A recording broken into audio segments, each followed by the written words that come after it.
Hello दोस्तों, नमस्कार, जय हिंद। मैं अरविंद सिसोदिया एक बार पुनः आप सभी का हार्दिक स्वागत करता हूं सत्यगत डिफेंस एकेडमी के ऑनलाइन प्लेटफॉर्म पर। तो मेरे प्यारे मित्रों, आज जो है वो भाग 4 चल रहा है हमारा टेस्ट सीरीज का। जल्दी से लाइव क्लास ज्वाइन कीजिए। भाग 5 सॉरी। जल्दी से लाइव क्लास ज्वाइन कीजिए, इसे शेयर कीजिए, कमेंट कीजिए। कमेंट बॉक्स में अवश्य रूप से जय हिंद लिखें, प्रश्न पढ़े, ऑप्शन देखें, ऑप्शन से उसका आंसर निकालें। ये आपका कार्य रहेगा। उन सभी से पहले लाइव क्लास को ज्वाइन कर ले, इसे शेयर कर ले। देखते हैं दोस्तों, प्रश्नों की ओर बढ़ते हैं। देखते हैं कौन सा प्रश्न है, किस प्रकार से पूछा गया। पहला प्रश्न देखिए, 15 प्रश्न रहेंगे इसमें। आधे घंटे क्लास में 15 प्रश्न हम करवाएंगे, सॉल्यूशन होगा। चलिए पहला प्रश्न है, किस देश को मध्य रात्रि के सूर्य का देश कहा जाता है। मोस्ट इंपोर्टेंट और इजी भी सवाल है, ठीक है। विविध से लिया गया है। मध्य रात्रि के सूर्य का देश, उगते सूर्य का देश और डूबते सूर्य का देश, 3 प्रकार के सूर्य से संबंधित देशों के सवाल पूछे जाएंगे, ठीक है।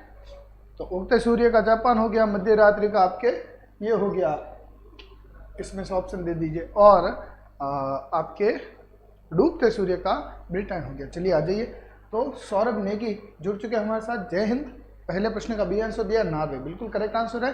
तो पहले में आंसर क्या होगा, बी, नॉर्वे, ठीक है। मध्य रात्रि के सूर्य का देश, मध्य रात्रि के सूर्य का देश आपके नॉर्वे कहलाएगा। बिल्कुल सही है सौरभ नेगी, आप एकदम उचित आंसर दिया है आपने। अगला प्रश्न देखते हैं। चलिए प्रश्न देखिए दूसरा, चिल्का झील कहाँ पर स्थित है। अब देखिए चिल्का झील में आपके सामने दोस्तों क्या आता है कि यहाँ पर तो हालांकि ऑप्शन में नहीं है, परंतु जम्मू कश्मीर अवश्य रूप से आता है, क्योंकि हम सोचते हैं कि ये चिल्का झील भारत की सबसे बड़ी खारे पानी की झील है, ठीक है।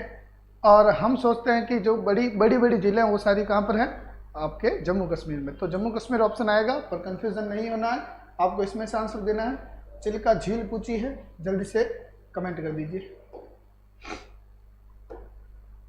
चिल्का झील, डल झील, इनसे संबंधित सवाल आता है। इजी सवाल है, कोई संशय नहीं। दूसरे में आंसर दे दिया सौरभ नेगी ने, ए आंसर। हाँ, उगते सूर्य का जापान, वेरी गुड, बिल्कुल। समुद्र सिंह चौपासनी आज जुड़ चुके हैं काफी समय बाद, ए आंसर दिया है दूसरे का, चिल्का ओडिशा, बिल्कुल करेक्ट आंसर है, ठीक है। Chilka Odisha correct answer. और ओडिशा से संबंधित मैंने आपको पहले भी बताया कि ओडिशा की पूर्व की राजधानी, तो ओडिशा की पूर्व की राजधानी थी कटक, वर्तमान की राजधानी है भुवनेश्वर।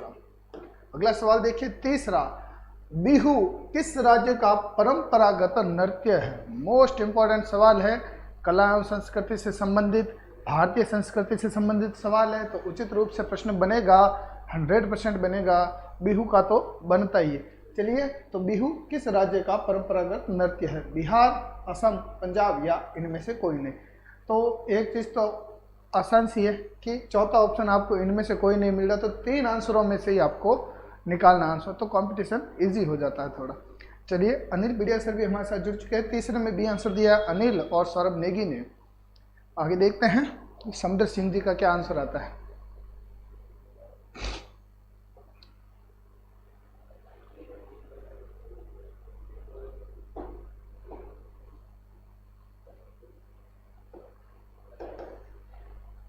हाँ दोस्तों, आ जाइए। अचल सिंह जुड़ चुके हैं, गुड मॉर्निंग, जय हिंद। चलिए, तो बिहू किस राज्य का परंपरागत नृत्य है, तो आपके असम, ठीक है। अगला सवाल देखिए, 3 सवाल कर चुके हैं, थोड़ा धीरे चलेंगे क्योंकि आधे घंटे की क्लास है, प्रश्न तो अभी हो जाएंगे। लंदन किस नदी के किनारे स्थापित है या स्थित है, ठीक है ना। लंदन किस नदी के किनारे स्थित है, जल्दी से कमेंट कर दीजिए दोस्तों।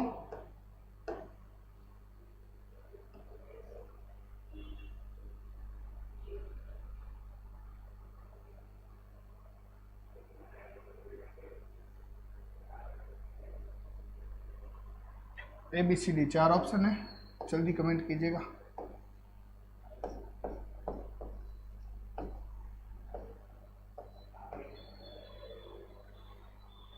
हाँ, देखते हैं आंसर आप सभी का। एक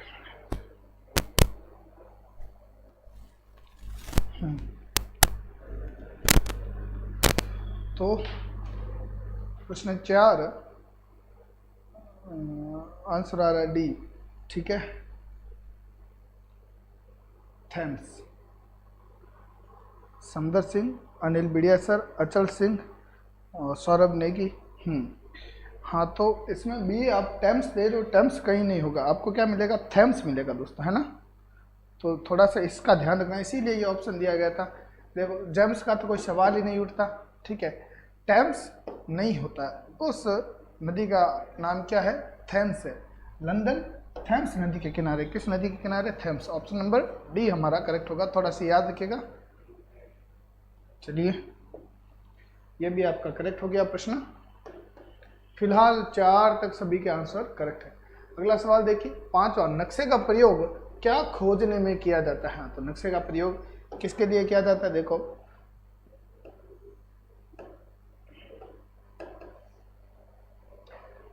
नक्शे के माध्यम से हम किसी भी स्थान का पता कर सकते हैं कि कौन सी दिशा में है।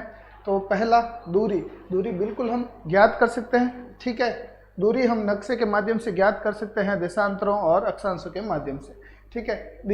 दिशा हम बिल्कुल ज्ञात कर सकते हैं। मान लीजिए कि यहाँ पर आपके क्या है भैया, अफ्रीका, तो अफ्रीका की दिशा आराम से ज्ञात कर सकते हैं, ठीक है। वापस ये दक्षिणी अमेरिका मान लीजिए, दक्षिणी अमेरिका की दिशा भी हम ज्ञात कर सकते हैं, ठीक है। और इनमें से जो भी देश है, तो भारत की दिशा हमें ज्ञात करनी है, तो भारत की दिशा भी हम ज्ञात कर सकते हैं ग्लोब के माध्यम से। लंबाई भी हम ज्ञात कर सकते हैं, किस देश की कितनी लंबाई है कितनी नहीं है।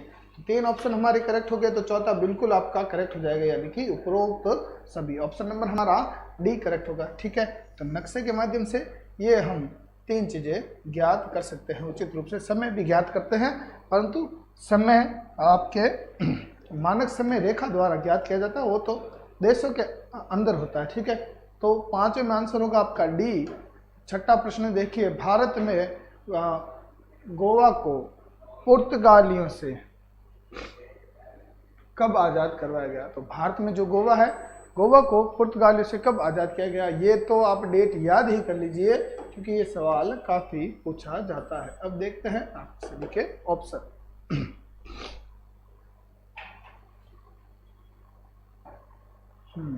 समदर सिंह, अचल सिंह, अनिल बिडियासर, सौरभ नेगी। 5 में सभी का डी आंसर था, वेरी गुड। 4 में भी लगभग डी आंसर आया था। 6 में बी आंसर दे रहे सौरभ नेगी जी और समदर सिंह जी, अचल सिंह जी, सौरभ जी, ठीक है। आंसर क्या आ रहा, बी 1961 बिल्कुल करेक्ट आंसर है, कोई समस्या नहीं है, कोई दोहराया नहीं है। 1961 एकदम आपका करेक्ट आंसर होगा दोस्तों, ठीक है। 6 में बी आंसर, बी में क्या है 1961। तो 1961 में गोवा आज़ाद हुआ था पुर्तगालियों से, ठीक है। स्वतंत्रता के बाद यदि कोई आज़ाद हुआ तो वो गोवा हुआ आपके, ठीक है, ये याद रखिएगा। गोवा और आपके देखा जाए तो अंडमान निकोबार भी स्वतंत्रता के बाद ही आज़ाद हुआ था, ठीक है। उस पर पहले भारतीय सैनिकों ने झंडे गाड़ दिए थे वहाँ पर जाकर, फिर बाद में आपके पाकिस्तानी सैनिक आए थे, परंतु पाकिस्तानी सैनिकों ने दूर से देखा तो अंडमान निकोबार पर भारत का झंडा लहरा रहा था, यानी कि तिरंगा लहरा रहा था। 7वां प्रश्न है, नेशनल बोटनिकल गार्डन किस शहर में स्थित है। तो बोटनिकल गार्डन होता क्या है, पहले सवाल तो यही आता है कि बोटनिकल गार्डन क्या है। देखो नॉर्मली गार्डन क्या होते हैं, नॉर्मली उद्यान क्या होते हैं, जिस पर अनेक प्रकार के जीव जंतु भी मिल जाते हैं हमें, ठीक है। जैसे जोधपुर में ही ले लेते हैं, तो जोधपुर में उम्मेद उद्यान है, तो उम्मेद उद्यान है जिसे हम पब्लिक पार्क के नाम से भी जानते हैं। तो वहाँ पर हमें जीव जंतु भी मिलते हैं, पेड़ पौधे भी मिलते हैं, मतलब प्राकृतिक वहाँ की जो उपज है वो हमें देखने को मिलती है। बॉटनिकल गार्डन में क्या होती है कि भैया इसमें मुख्य रूप से फूल होते हैं, यानी कि विश्व में जितने भी प्रकार के फूल होते हैं ना, वो आपके फूल मिलते हैं। कहाँ पर मिलते हैं, बॉटनिकल गार्डन में फूल होते हैं, पौधे, पेड़ पौधे छोटे छोटे, ठीक है। और उनकी साज सजावट इस प्रकार से होती है कि हमारा मन शांत हो जाता है, ठीक है। तो एक तो बॉटनिकल गार्डन से सवाल आएगा, एक सवाल आएगा आपके रोज गार्डन से, रॉक गार्डन से, ठीक है। ये 2 सवाल आएंगे। रॉक गार्डन आपके चंडीगढ़ में है, बॉटनिकल गार्डन निम्न में से देखा जाए तो दोस्तों कहाँ पर होगा, लखनऊ में होगा। परंतु बॉटनिकल गार्डन, भारत का सबसे बड़ा बॉटनिकल गार्डन पूछा जाए आपसे, और उन सब में से मान लीजिए लखनऊ भी आ गया। उत्तर प्रदेश में 4 बॉटनिकल गार्डन है, दिल्ली में है, वेस्ट बंगाल में है, भारत का सबसे बड़ा जो बॉटनिकल गार्डन है वो दोस्तों आपके बंगाल में है। कहाँ पर है? पश्चिम बंगाल, कोलकाता में। तो याद रखिएगा, जब भी कोलकाता ऑप्शन में आ जाए तो 100% सबसे पहले वो देना है। कोलकाता जब भी आए तो पहले कोलकाता आंसर देना है, बाद में लखनऊ वगैरह को देखना है, ठीक है। तो देखते हैं 7वां प्रश्न, आंसर सभी का ए आया होगा, ठीक है। प्रमोद ठाकुर, तेज सिंह राठौड़, अचल सिंह, सौरभ नेगी, समदर सिंह, ये सभी हमारे साथ जुड़े हुए हैं और गुरु का हाल है, कृपा है भाई हमारी बेटा। चलिए आंसर ए आ रहा सभी का, लखनऊ, बिल्कुल करेक्ट है। तो लखनऊ और आप एक पश्चिम बंगाल भी, एक कोलकाता भी याद रख सकते हैं, ठीक है। कोलकाता वाला सबसे बड़ा है।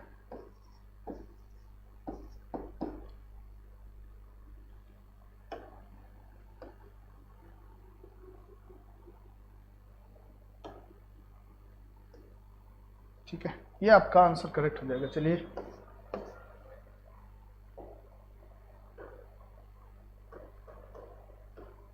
सवाल देखिए 8वां, भारत में मुद्रा की छपाई किसके द्वारा की जाती है? अब मुद्रा क्या होती है? पैसे, ठीक है। पैसों की छपाई, रुपयों की छपाई किसके द्वारा की जाती है, यानी कि किस संस्था द्वारा की जाती है, या आप कह लीजिए किस मतलब हाँ ये संस्था ही होगी।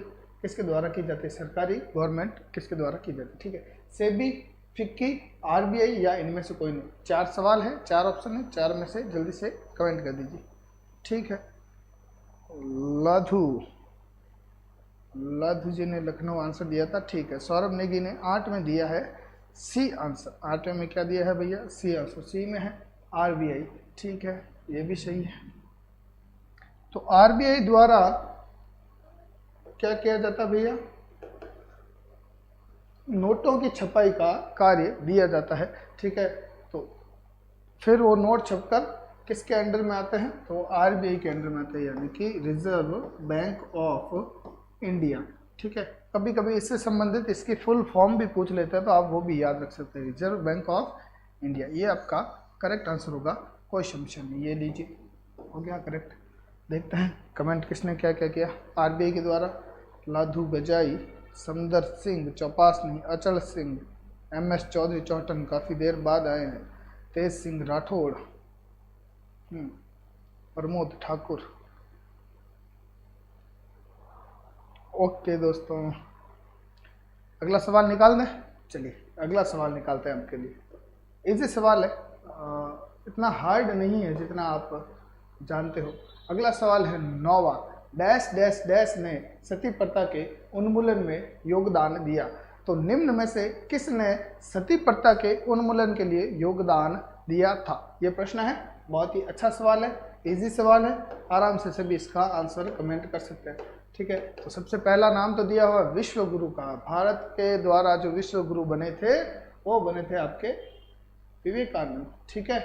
फिर है आपके सामाजिक कार्यकर्ता, ठीक है, समाज सुधारक राजा राम मोहन राय। फिर वापस समाज सुधारक ही है आपके, ठीक है, दयानंद सरस्वती। हालांकि ये सभी समाज सुधारक ही है। एनी बेसेंट भी समाज सुधारकों में गिन लो आप, कोई समस्या नहीं, ठीक है। तो एनी बेसेंट से संबंधित तो क्या सवाल आ सकता है? लगभग आपकी यही आ सकता है कि कांग्रेस की प्रथम महिला अध्यक्ष एनी बेसेंट और कांग्रेस की प्रथम भारतीय महिला अध्यक्ष आपके सरोजनी नायडू होगा। हाँ, तो इसका आंसर जल्दी से कमेंट कर दीजिए दोस्तों। प्रश्न 9, सती प्रथा के उन्मूलन में योगदान दिया। 4 ऑप्शन है, चारों में से एक आंसर करेक्ट होगा।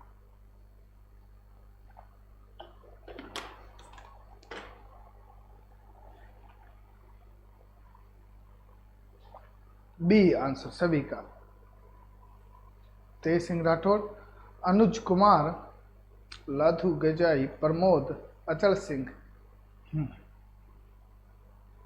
सभी का आंसर क्या है? बी। बी में क्या है? राजा राम मोहन राय। बिल्कुल करेक्ट, एकदम 100% सही आंसर है आपका। राजा राम मोहन राय ने सती प्रथा के उन्मूलन में योगदान दिया था। बढ़ते हैं अगले प्रश्न की ओर, देखते हैं अगला प्रश्न क्या होगा हमारे लिए। प्रश्न संख्या 10, इंडियन सुपर लीग भारत में डैश डैश डैश खेल के लिए खेल को प्रोत्साहित देने में देने के लिए एक प्रयास है Indian super league.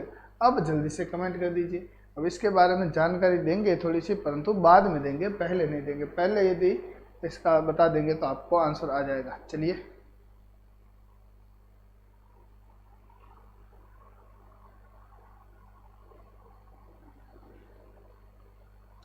Saurabh Negi का ए, अनुज कुमार का डी। सौरभ नेगी ने ए हॉकी, हॉकी के प्रोत्साहन के लिए। Anuj Kumar Samdar Singh D answer. Samdar Singh Chaupasni, MS Chaudhary Chohtan D D D D D D. मैं हो चे थोड़ा तो कन्फ्यूज हो क्रिकेट का जोड़ देना, क्योंकि इंडियन सुपर लीग, ठीक है, इंडियन सुपर लीग तो ISL, ठीक है, इंडियन सुपर लीग। IPL की फुल फॉर्म क्या है? ठीक है, IPL संबंधित होगा आपके क्रिकेट से और फुटबॉल से संबंधित होगा आपके इंडियन सुपर लीग। तो फुटबॉल खेल को प्रोत्साहन देने के लिए इंडियन सुपर लीग प्रयास कर रहा है निरंतर। फुटबॉल में भारत को विश्व स्तर के लिए पहुंचाने का प्रयास हो रहा है इंडियन सुपर लीग द्वारा।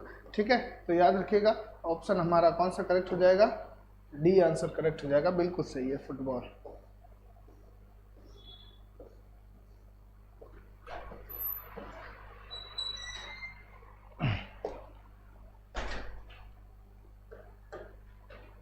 प्रश्न देखिएगा अगला, 11, माउंट एवरेस्ट पर चढ़ने वाली भारत की प्रथम महिला थी। ठीक है, भारत की प्रथम महिला कौन थी जो माउंट एवरेस्ट पर सर्वप्रथम चढ़ी थी? ठीक है, ऑप्शन आप सभी के सामने, जल्दी से कमेंट कर दीजिए। जसवंत सिंह राजपूत। सर एग्ज़ाम कब होगा? हो जाएगा सर जी, 1 महीने में हो जाएगा। हाँ, जल्दी में हो गया था, कोई समस्या नहीं। चलिए, सौरभ नेगी, अचल सिंह, जसवंत सिंह राजपूत, MS चौधरी चौहटन, प्रमोद ठाकुर, तेज सिंह राठौड़, ये सभी, अनुज कुमार, ये सभी हमारे साथ जुड़े हुए हैं। 11 में आंसर आ रहा है सी, बछेंद्री पाल। ठीक है, PT उषा का बताइए भैया, PT उषा को किस नाम से जाना जाता है? फातिमा बीबी किसके लिए प्रसिद्ध है? कर्णम मल्लेश्वरी किसके लिए प्रसिद्ध है? क्यों जाना जाता है इनको?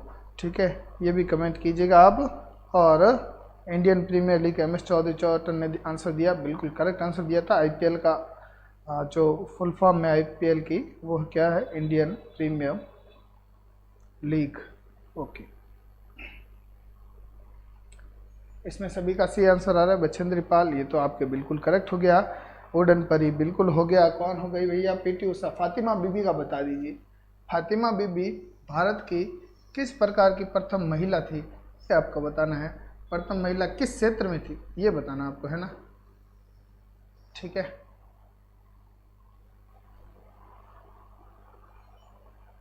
प्रमोद ठाकुर, तेज सिंह। ठीक है, 11 में PT उषा को उड़न परी लिख देते हैं, उड़न परी के नाम से जाना जाता है। ठीक है, बछेंद्री पाल आपके करेक्ट आंसर है। फातिमा बीबी का बता दीजिए जल्दी से। ठीक है, अगला प्रश्न देखिएगा, तो प्रथम महिला मुख्य न्यायाधीश फातिमा बीबी। अगला सवाल देखिए, 12वां, भारत में आने वाले प्रथम ईसाई धर्म प्रचारक कौन थे? मोस्ट इम्पोर्टेंट, अच्छा सवाल है। ईसाई और आपके कौन सा धर्म होता है? मुस्लिम धर्म, यानी कि इनको क्या कहते हैं हम? मुसलमानों को। मुस्लिम और ईसाई धर्म से संबंधित यही सवाल आएंगे कि प्रथम प्रचारक कौन थे या इनके प्रणेता कौन थे, ऐसे सवाल आपसे पूछे जाएंगे। ठीक है, इनके जन्म से संबंधित और इनकी मृत्यु से संबंधित सवाल आते हैं। 4 ऑप्शन है, बार सवाल है। भारत में प्रथम, ओहो, IPL सट्टेबाज, हाँ, सौरभ नेगी। प्रथम महिला न्यायाधीश फातिमा बीबी, सर्वोच्च न्यायालय। ओके, 12 में आंसर आ रहा है आप सभी का सी से कैट, समदर सिंह ने दिया A से एप्पल।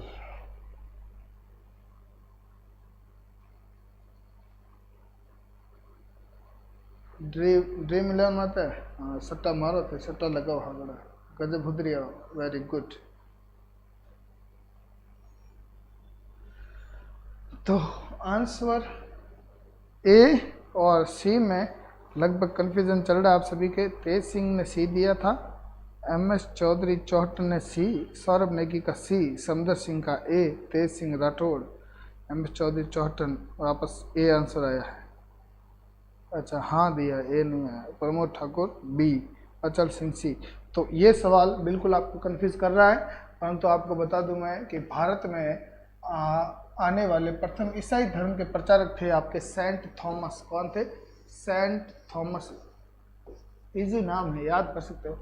सेंट थॉमस ईसाई धर्म के प्रचार के लिए भारत आए थे। सवाल देखिए 13, वर्तमान के फारस को किस नाम से जाना जाता है? तो वर्तमान में हम जिसे फारस कहते हैं उसे पहले किस नाम से जाना जाता था?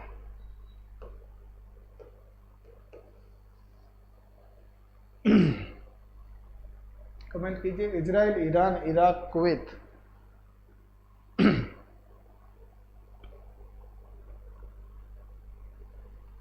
मोगल छोरू, मोगल सोरू, Jaswant Singh Rajput, Saurabh Negi, MS Chaudhary, Miller killer.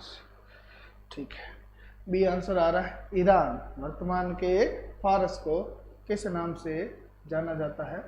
Iran. ठीक है, वर्तमान के फारस को। और कोई कमेंट करना चाहे तो 13 में बी सभी का आंसर। ठीक है, हाँ ये आपका हो गया करेक्ट आंसर। तो फारस को क्या कहा जाता भैया? ईरान। क्या कहा जाता था? ईरान कहा जाता था। वर्तमान में हम कहते हैं फारस, यानी फारस की खाड़ी वगैरह पड़ा। अगला सवाल है 14, मद्रास का युद्ध कब हुआ था? यहाँ पर सभी का, मुझे जहाँ तक लगता है सभी का गलत सवाल, गलत आंसर आएगा। मद्रास का युद्ध कब हुआ था? जल्दी से कमेंट कर दो भैया। 1556, 1612, 1746, 1757। ठीक है, 1757 एक मोस्ट इम्पोर्टेंट डेट है, आपको बताना है इसमें कौन सा युद्ध हुआ था। 1757 का युद्ध बताना है, बाकी इनमें से आप मद्रास का युद्ध बता दीजिए, वो काफ़ी है।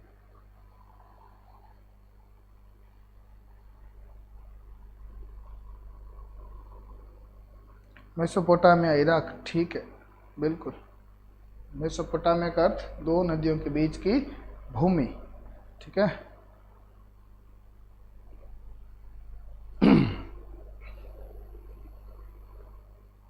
सर अजमेर वाले छोरे, ओहो जसवंत सिंह राजपूत। ठीक है, Anil Biriya sir B, Pramod Thakur B, Saurabh Negi C. अच्छा बी उसमें दिया था, 14वें में सी से आंसर स्टार्ट हो रहा है। सौरभ नेगी, तेज सिंह राठौड़, MS चौधरी, समदर सिंह चौपासनी, अनिल बिड़िया सर और जसवंत सिंह, MS चौधरी। प्लासी का युद्ध। ठीक है, 1757। ठीक है, बिल्कुल करेक्ट है, प्लासी का। ओके ओके ओके, कोई समस्या नहीं। तो हमें दो डेट याद रखनी है। मद्रास का युद्ध पूछा जाए तो 1746 आपके करेक्ट होगा। प्लासी का युद्ध पूछा जाए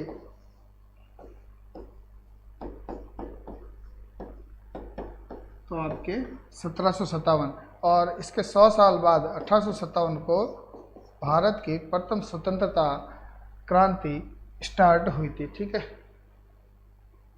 ये हटा दो, मैं फिर कंफ्यूजन होगा PDF। चलिए लास्ट सवाल आज का, प्रश्न पढ़िएगा, उत्तर दीजिएगा। देखते हैं इजी है या हार्ड है। भारतीय योजना आयोग का गठन किस सन में हुआ था? ठीक है, अच्छा सवाल है। योजना आयोग का गठन है ना, कब किया गया था? 1951, 1950, 1949 या 1948? तो ये सारी डेटें आपके सामने स्वतंत्रता के बाद की है। ठीक है, परंतु एक डेट है, एक सन है जो आपके संविधान के लागू होने के बाद की है। ठीक है, तो आप आराम से आंसर निकाल सकते हैं, कोई समस्या नहीं। 1950 सभी का आंसर क्या आंसर आ रहा है? योजना आयोग का गठन 1950 को बिल्कुल करेक्ट आंसर है। 48, 49, 50, 51, ठीक है। करेक्ट आंसर क्या हो जाएगा? 1950 को भारतीय योजना आयोग का गठन हुआ था। ये लीजिए 1950 में हुआ, ठीक है। ये तो हुआ दोस्तों आपका सेशन समाप्त। सत्य केतु लिखा हुआ आ चुका है आपके साथ। अब दोस्तों अगली क्लास आपकी साइंस की होगी और फिर मैथ की, तो ऐसे ही बने रहिए साथ में। क्लासें देखते रहिए, पढ़ते रहिए, बढ़ते रहिए, हंसते रहिए, खेलते रहिए, मुस्कुराते रहिए और तैयारी करते रहिए, ठीक है दोस्तों। कल पुनः इसी समय आपसे मुलाकात करेंगे, तब तक के लिए धन्यवाद। जय हिंद और जय भारत।